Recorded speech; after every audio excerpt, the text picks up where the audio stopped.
أعوذ بالله من الشيطان الرجيم بسم الله الرحمن الرحيم الحمد لله رب العالمين والصلاة والسلام على رسولنا محمد وعلى آله وصحبه أجمعين خوشكو برين برومت سلام و رحمت و بركة خود تعالى لسر موا لسر حمي مسلمان أهل إيمان بهر وصا خود تعالى شوا دين إخوة إسلام محمد عليه الصلاة والسلام را داخستي وصاحبونا وي بيچونا وي وفهم كرنا وي تيك پارامه گلی خوشکو برای برومت ادخوازم ایروجوارا به چند دقیقه بحثا تلقین بکم تلقین کو دسر مریادا تی خواندن اونجی دزانن دمل ولات ما کسی که وفات دکن مزل خوالی دابه سر آخه دابه سر خلاص کر ملل بر سر دسکن دعا کی درس کی شیرت کی بنابه تلقین به عربی جرا دخوینن اوا راستیاوی چیه د تیروکی د دیروکی د تاریخی د چاوهاتی که اف روایت کری راستیا تلقینات تی خواندن چیه ام بویژن اف کسی کو تلقین دخوینه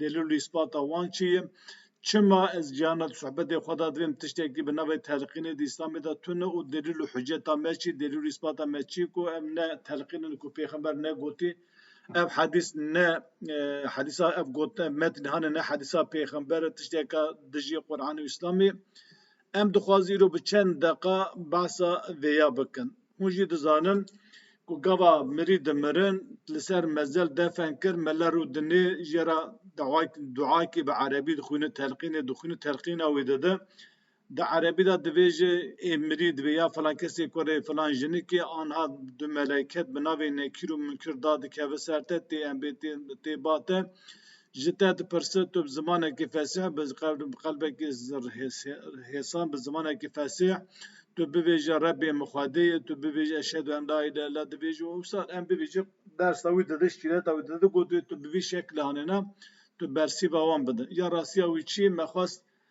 لسریا ملی کورینه که کر از انجام ملی کورینه خبر پاور بکن دبو گود دیرو که ده هنگ شاشیتی چی به هنگ غلطی چی به ام لسر ناو اسلامی هاته به آن امکان هن انسان تونه بر لیکولی نکرب و کولی نکرب او نوی معنی تشی کو دیرو که دهاتی کرد همو راست آنجی پر انسان بیاد که پرانی پیوان راستی بیانه پر علم بیاد که مت معنی و تی معنی کو راست یعنی تاریخ ده هر کسی افکری تی معنی راست اوان تشتی که استاد اسلام ده تونه یعنی که بونا تشتا و دبرد هاته بکردن و آنجی پر انسان بی کاری دکه او نوی معنی او تشتا راست افتشی کو از پیشکش دکم ویدیو که از şey دکم به پرانی قوله که ترکی دبی بویژن öğretici yani gayamın az mesela lekom be encama lekurina xabara pavravkim insan jiviya istifade beke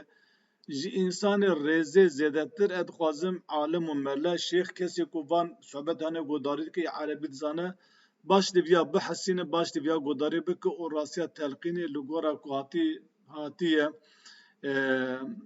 lêkolînkirin hîn bibin û her wisa ji vî tiştê ku ez pêşkêş dikim wêdatir tu metnekî hedîsekî Erebî tune ku bê telqîn heye tişta ku telqîna ku tê xwendin ev tiştê ku ew kes pêşê we dikim ev dersa ku ev şîr ev wed vîdeo ku ez pêşê we dikim bala xwe bidê Xwedê Teala di Qur'anê de dibêje yani mabesta me çi ku em van programana çê dikin lewra em dixwazin dînê xwe li gora Qur'ana pîroz em hîn bibin Xwedê Teala di vê Qur'anê de di Sûrê Nehl ayeta 89 da dibêje ونزلنا عليك الكتاب تبيانا لكل شيء وهدى ورحمة وبشرى للمسلمين قال تعالى دبيجة اف قرآن هانينا اف كتاب هانينا مداخستي جترا وبيان وفصاحة جبو هر تشتي يعني بعثة هر تشتي دك هر وصا هدى ام ببيجة ريا راستية ريا إرشادي ريا ام قدقين الصراط المستقيم قدقين انجامي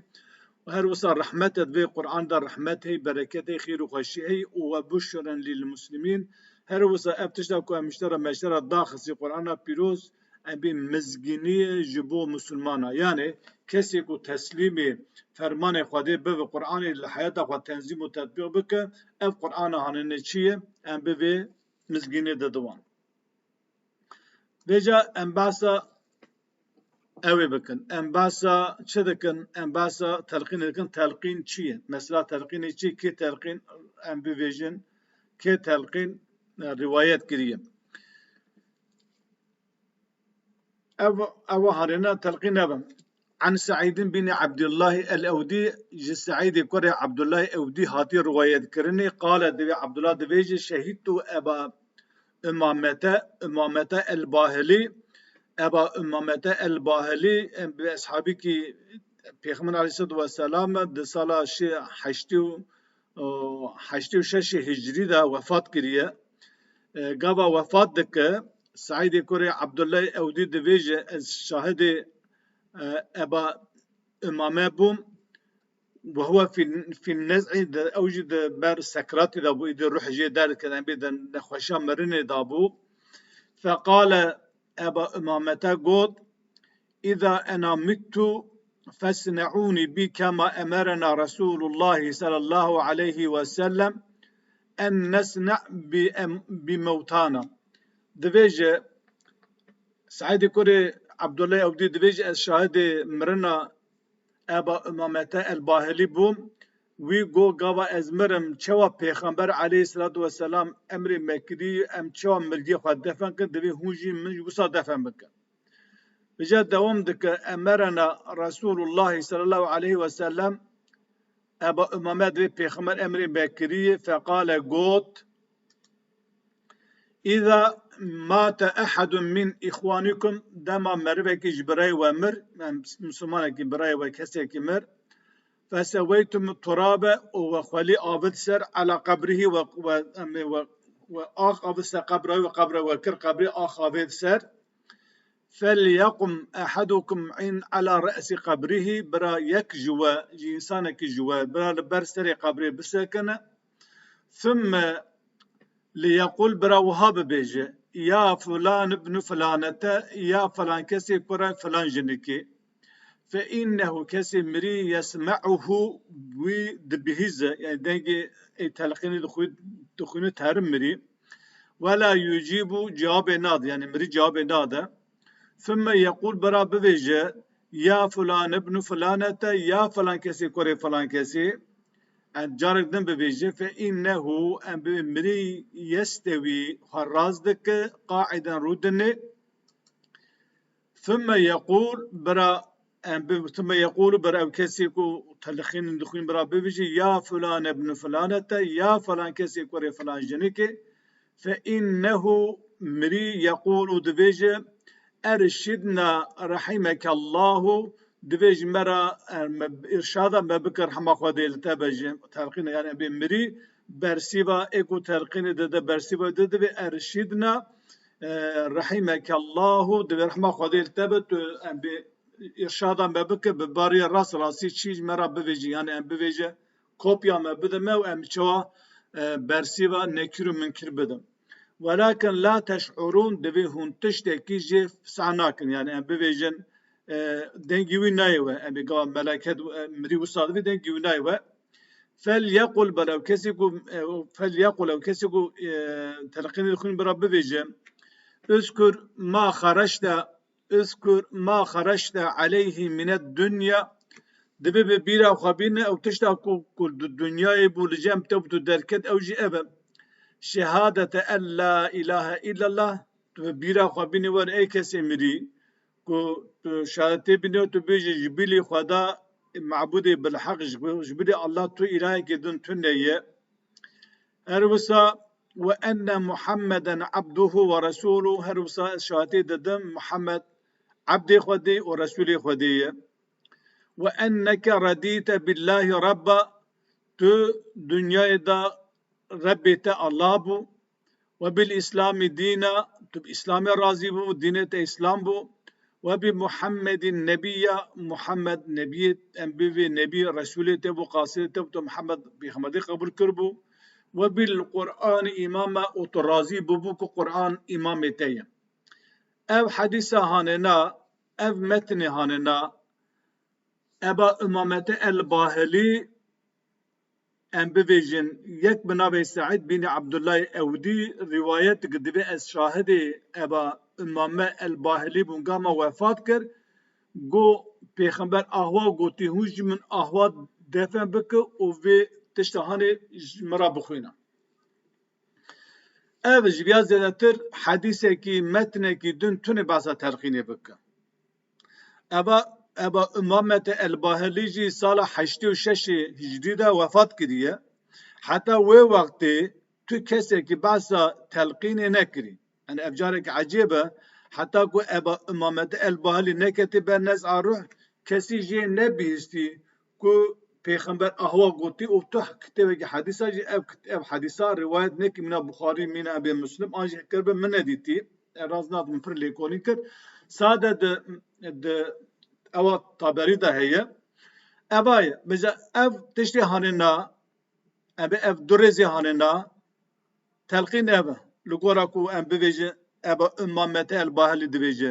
Lê telqînek anana milleta hey gelekî dirêj e. Ji vî metin hane pir dirêjtir. Yani digel ku ev ne hedîsa pêxember e ew melayek û telqînê dide bi vê metinê hanîne re jî sadık nebane daha dirêjtir kirin. Hê dirêjtir berfiretir kirin. Baş e gava em bê telqîn birê re hat dayîn. Nekîr û münkir çi dike? Bala xwe bidê. Gava em bibêjin ew dibêje ew eba İmamete el-Bahilî dibêje فإن منكرا ونكيرا gava ji mirê re telqîn ha danî diyor münkir û nekir du meleketê sualê tê sual dikin. Münkir yani mana pîs û pelît. Nekir mana gemar û em bibêjin gemar em bibêjin münkir pîs û pelît û nekir gemar mana ew e. Du meleketê bi navê nekir û münkir pîs û pelît tê gava telqîna mirî hat dayînê يأخذ واحد منهما بيد صاحبه her meleketeki nekir mükün bir desi hevdu dıgırın ve yekulu dibêjin entelik bina ma nek'udu inde men kad luqina hüccetev. Dibi haydi melekir mükür dibêji gava telqînan biri adayın dibi haydi desi hev dıgırın dibi sahana hari mezek yani nekir mükür her veki sümme haşa hatine ku mirik bi fitne. Hatine mirik bi fitne u em bibêjin ceza bide. Legava kesî ku telqîna wer danîne nekir û mikir kor poşma bi destê hevdû gid ve hade mer here ev kesî hanîna delîl û hatî danîne kopya û hatî dayîne dersa û hatî dayîne feyekûnu Allahu hacicehu dûnehuma ve çağı ava peygamber dibêje. Evana dibêje ki hadi em biçin telqîne vî hatî danî delîl û îspata vîya jê hatî danî dersa vî hatî danî yani em nikar vîya ji rê derîn tê wê mane yani em tişkî nikar vîya bikin.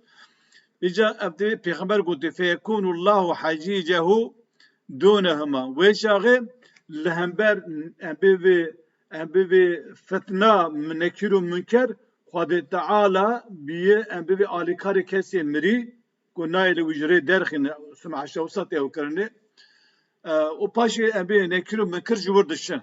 Yani destê hev digirin kor poşman her wekî çima mirîk nebir fitneyî û ji wir darê dikir dişî tişkî jê napirsin. Eğer em bibêjin li gora ku telqîna tê xwedin eğer ew kesa bersîva nekir û minkir nedir lê dixînin û zam ezab ceza dide. Ev hedîsa metnê Erebî devam dike. Fekala reculun mervekî go yani eba imamete dibêje. Fekala reculun mervekî go ya Resulullah ya Resulallah go ya Resulê Xwedê fe in lem ya'rif ummehu eğer diya wî kesî mirî neyzanî min zam diya wî kîjane qala peygamber go fe yensubuhu ila Hawa ya fulan ibn Hawa be ya nispetê bal Hawa ve bike be ya falan kesê kore Hawayê ev hadis ev metni Erebî ne hadis metni Erebî kuder rahatî rivayet kirin revahu Taberani fi mu'cemi Taberani İmam Taberi de mu'cema xwe da ev tişta em bibêjin rivayet kiriye.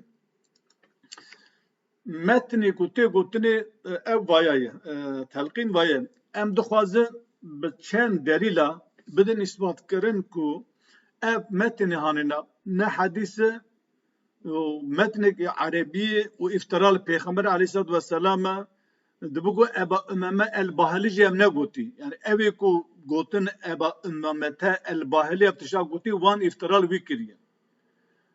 Bala xwe bidinê gelî Müslümana çima ku ev ne hadîs e. Bi carekî ev hadîs bi ev nisbeta cehaletê dide cem Xwedê Teala. Sümme haşa her wekî Xwedê Teala bi fiil û emelê me nizanibe emir dide meleketa çawa dike meleketa em bê jî tiştî pirsin. Yani gava nekîr û münkir tê ji mirî pirsekî dike nekîr û münkir bi serê xwe nayê. Bi emr û fermanê Xwedê tê. Emr û fermanê Xwedê tê. Meleket ji ber xwe de nikare kelimekî qise bike. Tiştekî Xwedê negotibe nake oştuna xwe jî nab û tişkî napirse. Bala xwe bidinê ev metnê erebiyê ku tê gotinê hat gotinê derîle hat gotinê em bivêjî çi telqîne nisbeta cehaletê nisbeta nezanin diba Xwedê Teala. Ji ber ku eğer nekîr û münkir were ji mirî bê men Rebbuke ve men nebiyuke ve ma dînuke bê Rebbê tekî pêxemberê tekî dinê te çi bipirse ew meleketena bi emrê Xwedê hatiye. Bi emrê Xwedê Teala nayê. Mesela em çawa zanin meleket bi emrê Xwedê nayê? Ku ev hadîsa hanê nisbeta cehaletê dide bar Xwedê Teala gusûme heja Xwedê Teala bi her tiştî elîm û xebîr e. Ev ne hadîseka pêxember e. Ev her du ayetê hene dide ispat kirin ku meleket bê emrê Xwedê nayê ji mirî tişkî napirsin. Divê Sûreyê Enbiya 27 la yesbiqûnehu bil qawli meleket gotinekî bêşiya Xwedê gotin nabêje. Ve hum bi emrihi ya'melûn. Meleket emrê Xwedê çi bib wî emel dike. Wî dike.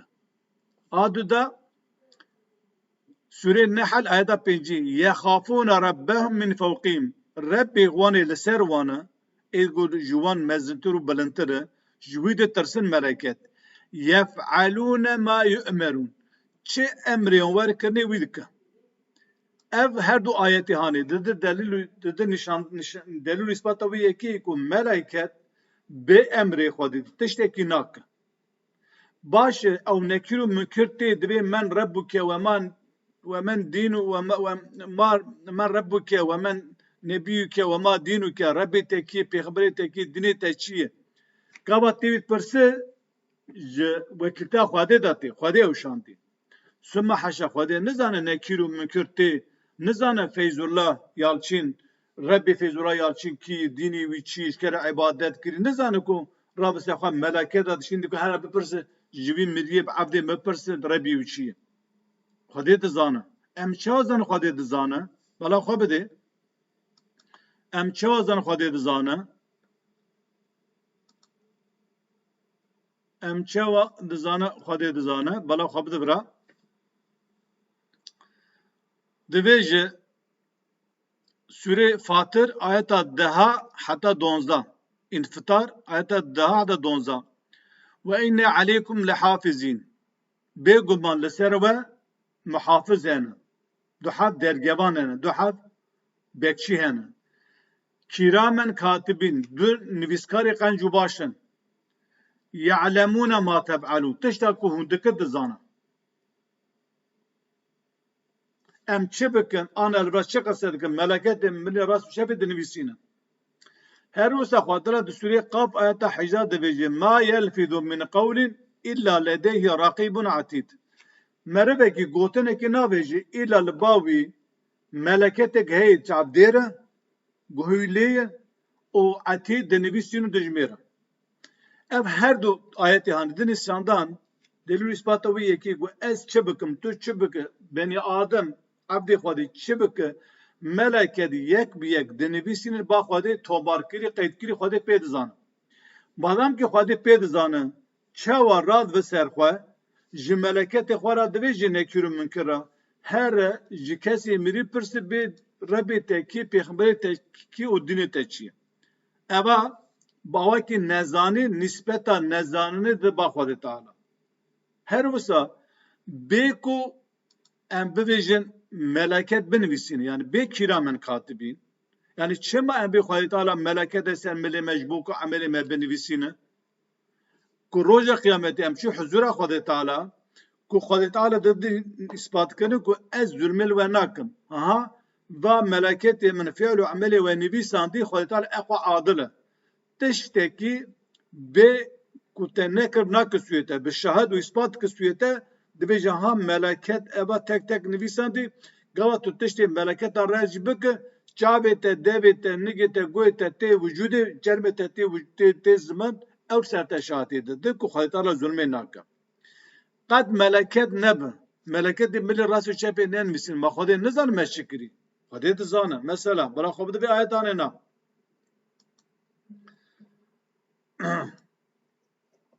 Dibêje Xwedê Teala dibêje di Sûrê Furqan ayeta 58 da ve kefa bihi Xwedê Teala bi tenê kafî dike têra xwe dike bi zunûbi ibadî xebîra.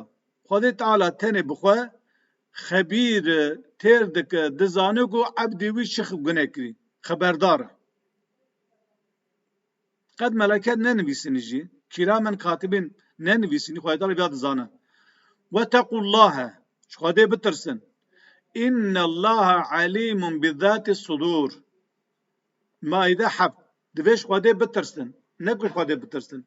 Hûn teqwadariya Xwedê bikin. Yani hûn emrê Xwedê Teala helalê Xwedê pêk bînin xweş herema dûr bidin.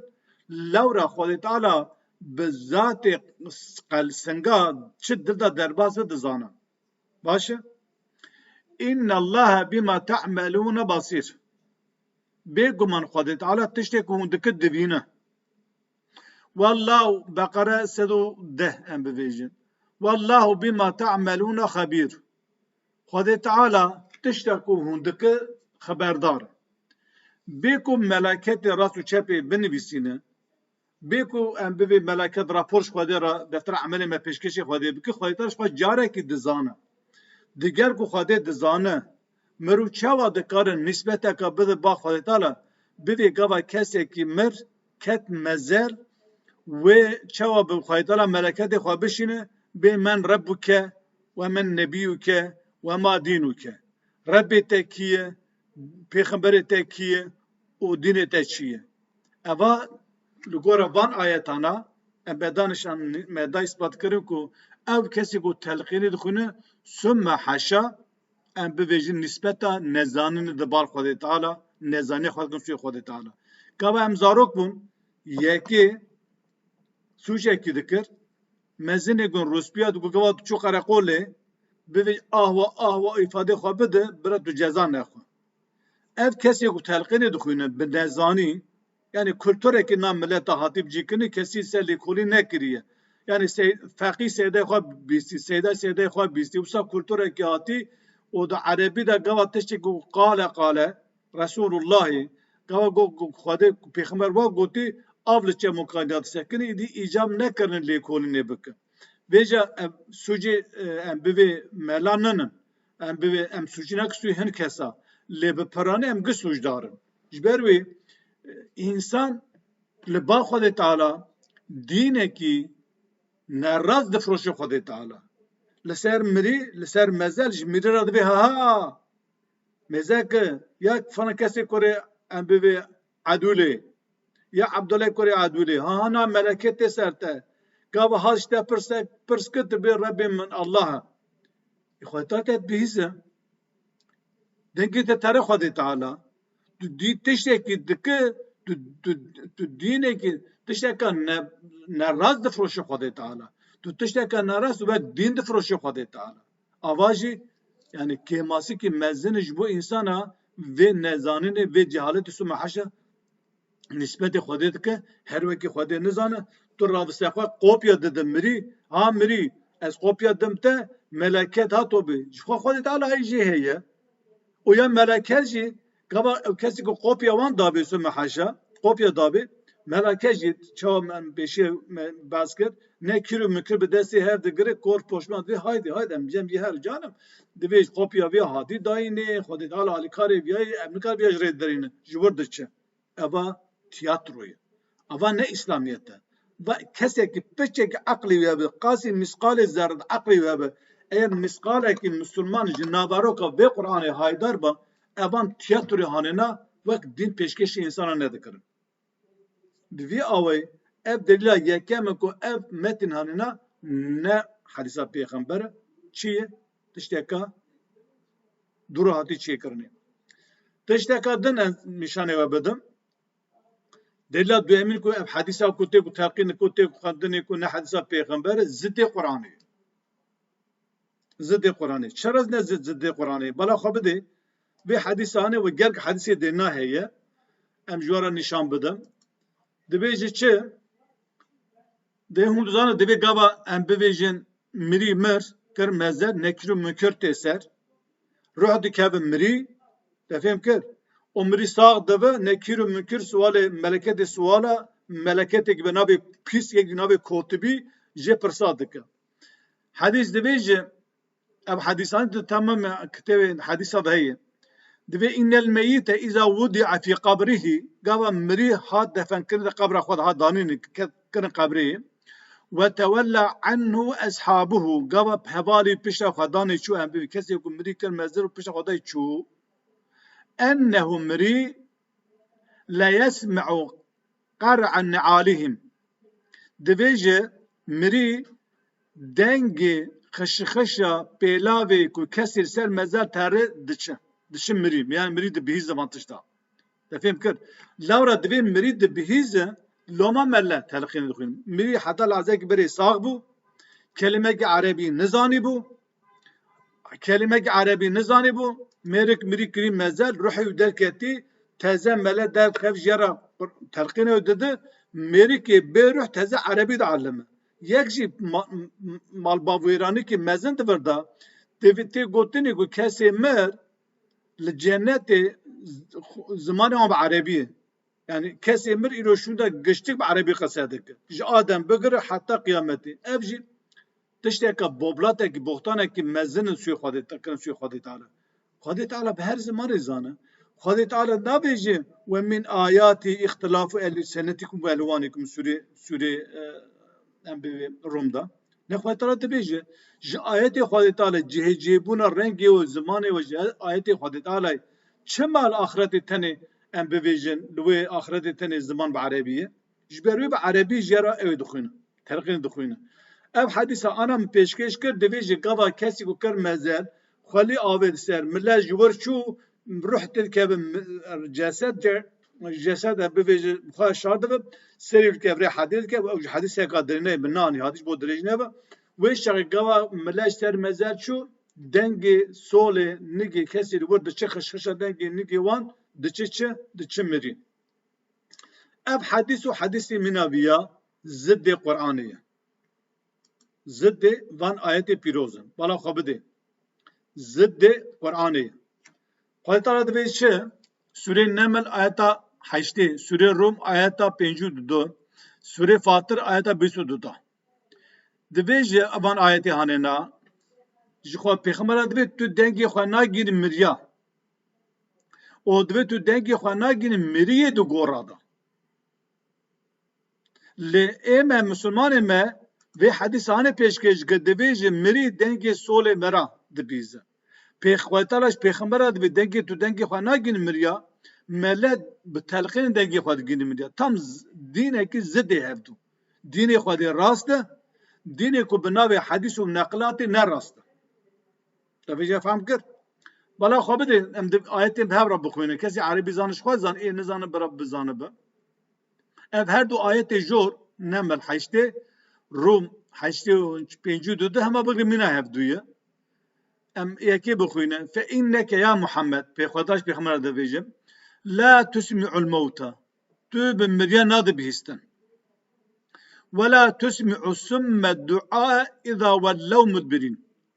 Kesî ker ka pişta xwe bide here çawa tu dengê xwe nagînî wan û her wisa tu nikar dengê xwe bigînî miriyê gora. Ev aya hadîsa hanêna, ayeta hanêna Xwedê Teala basa vêya dike. Kesî ku çavê xwe ji heqîyera girtibe, guhê xwe ji heqîyera girtib nebîze, bi rastî nebêje, wek wan kesî ku ê ku dilê wan mirî ye, wek wan kesî kerê bêgo, pişta xwe mera bide here, تو چوا دنگی خو ناگین وان دنگی خو تو نکاد جکی جرا به اسلامی فهم ناکه هر وسا او کسی کره بیگو ام به شباندی کسی مری چوا تو نکاد دنگی خو بگین کسی مری یا محمد او کسی کو گوی خو چاوی خو به دلی خو اسلام را گته به کفر ده همو مجو هستو روحیت او دا بجی به تو دنگی خو ناگین وان او هم باسا دو تشتاد که کسی کو دلی وان مریه تو نکار اسلامی جربه بی هر بسا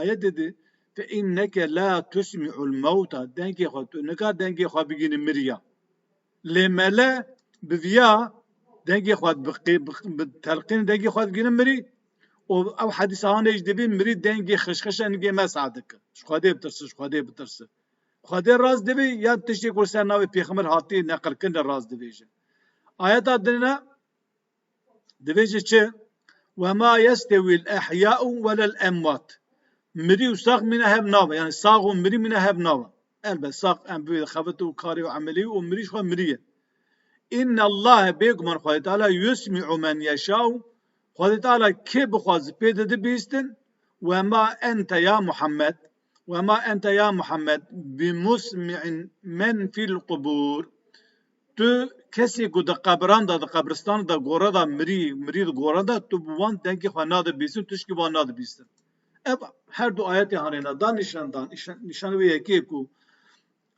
مری توش کی نه بیز تلقین ته خواند دنګ نار مریا اب هر سی آیت هانه وان حدیث کو ته گوتنی مری د بیز ردک دلیل اساسی چی د ویجه روح تد کب مزل لما ملا تلقين دخوينه دلیل ما سيا او کو تلقين نراسته مر روحي حتى قيامته ناكب مزل ناكب جسد و ناكب مزل جي دلیل ما شي دبردا دلیل ما جي اوای آيات سورة زمر چردوده الله خاطر دبيجي يتوفى الانفس حين موتها کسی گوگابا دمره خواهی تعالی روحی ودکشینه وفات دکه والتي لم تمت في منامها هر وسا کسی کو مزد خوا خدا نمره ام روحی ودکشینه yani her ebar insan dımırı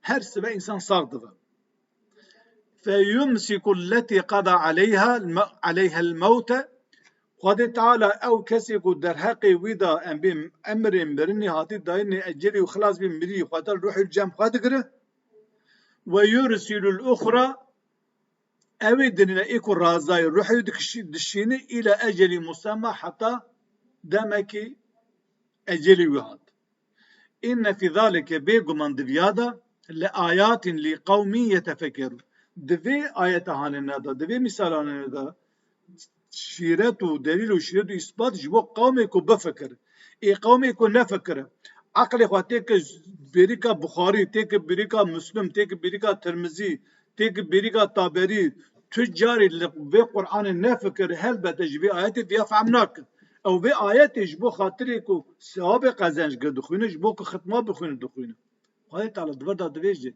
كسي كو دمر الروحي والجامية ای دن ام دشین ای رازای ام دشین حتی و اجلیویات باش ام چوازانم حتی قیامت روح نینا که و جسدی دلمش آیت دیست البت آیت سوره مومنون آیت نودو نسدی حتى إذا جاء أحدهم الموت قال رب ارجعوني لعلي أعمل صالحا فيما تركت كلا إنها كلمة هو قائلها ومن ورائهم برزخ إلى يوم يبعثون جوار دو آيات نودو نه سن دبي حتى يك جوان كسي كو ام بي مرنا وهات اي كسي كو ام بي گنهكار قال دبي يا ربي دبي ربي من خدي الله ارجعوني دبي ربي ارجعوني دبي مفرين سامبشين دنياي لعلي اعمل صالحا جبوكو اس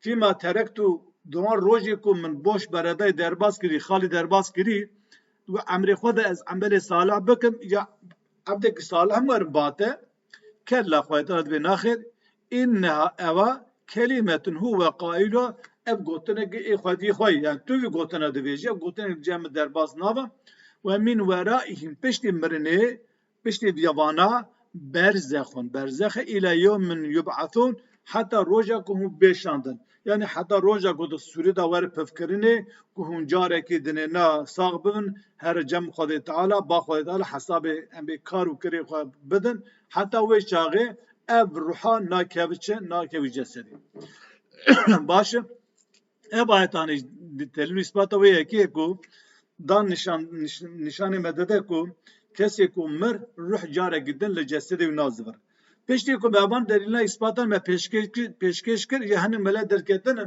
دبی روح تی ناکب جسد لی کب مزر کر الله دلیل اثبات واسه کب مزر خدا تعالی دبی فیمسی کو دبی ام دکرن سوره زمر اتا چلو دودا باز دکد دبی روح جم خود گرد دبی حتی روح قیمت امناشین دو شازن دید که مزر دلیل اثبات تا چی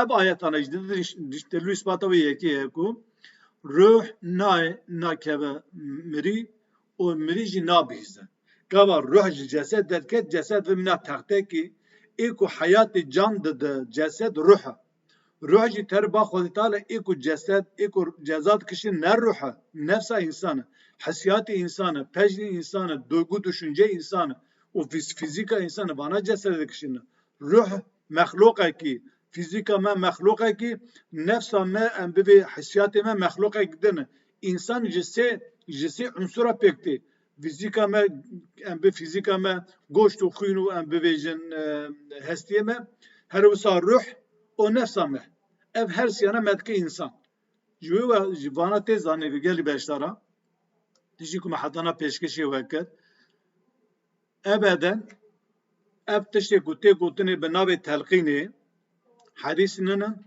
حدیثا پیغمبر نه سر نام پیغمبر حدیث چه کرنه جبر و ام دویجن گلی مسلمانا عقل خو لگورا وحی بکار بینوره نابه ام عقل خو دوره وحی بکار بینوره مسئله هنگ مسئله ام بوی کو ام نکار به انجام لیکولینی خو بگیر نتیجاوی لمثلا علمی مثبت ام به لابراتوار و نزانش ما وتشقدنه نایه خواهی تعالی دویجه عقل خواب کار بینه بفکر تعقل بکل دنیا بگیره العلمی بگیره و تشکیدنه ام باسوی ناکن لهنک تشتی علمی هنک و ام بخوابات و لیکولین و بهز قوتا لیکولین ام خناگی نتیجاوی دوی ام لگورا بیاد تب بگیره آدو داجی ام نقل کوتی گوتنی حادثه دوی ام جد بین عقل داب کار بینه وره عقل دبنی وحی دا نقلی جد بنی گوره عقل دا مکار بینی ورم خواهد گین راستی نابکو مرو عقل خواهش دا عقل خواب کارنین عقل خواب کری بده عقل خواهد که بیدیکا خلقی یعنی نام عرب مسلمان دا گوه تا گو قال رسول الله گوه گو پیغمبر ها گو دو حب قال هات پی رسول الله هات ملت بثبتون اوی قرآن اوی درد خینه نابارو که درد خینه تو کسی که جا میزنه گرو افقالا چوقا زده بیایی تشکی ول جا مسلمان تونه جبروی ام لیکولینه که دکن ام لیکولینه که دکن ام دجمنه دینه کسی نن ام نخواز دینه کسی تبله بکن او علمی و ثروت و 40 سال خلقی را باسا تلقینی کرینه راسته گاوا ام راستی پیشکشی و دکن به راستی قبول بکن او ام بیا ند بخودی شان ام ند بخودی شهرت ام ند بخودی ناوکی اگر مدینی کو هون خلقی را پیشکش دکه و دینی بابو کالا ابی کو بپرانی ضد قرآن ام او دینا پیشکش بکره می 100 قاطی جوا چتر زمان ما تگیشتن ما هشی ما مشمندی ما جوا گله کی برفرتره می گله کی جوا چتر پیشکش بکره و نه خلقی بگودا یا فیض الله چه خوجه کی مزنه چه ملک عالم کی مزنه چه اوکی و موانا کشتر رد کری ام با پیشان شهرت نه ام عقل خود من قرآن دا نقلج بن قرآن نقلج بن عقل خدا بکارتینتی بخاری گوتب که گوتب کیفایه حدیثی کل سر ناب دین هاتبه ضد قرآن به لبامن مردود حتی جاره که دن بین بخیر و خوشیده السلام علیکم و رحمت الله و برکاته